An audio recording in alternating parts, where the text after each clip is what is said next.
Yambas, yambas. We did it. Started from the bottom, now we both trying to fit it. Yambas, yambas. We did it. Women's on swag out, shine it, Uber did it. Yambas, yambas. We did it. Started from the bottom, now we both trying to fit it. Yambas, yambas.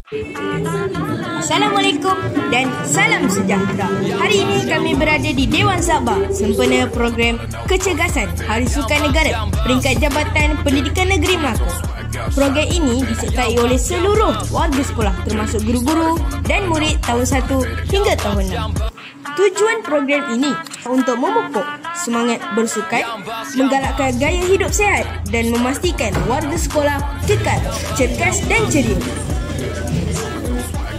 Suasana di Dewan amat meriah dengan irama senarobik dan sorakan semangat kesukanan. Saya Muhammad Al-Fatih bin Syari Syam melaporkan untuk TV PSS SK Bukit Senggil. Sihat, cergas, hebat.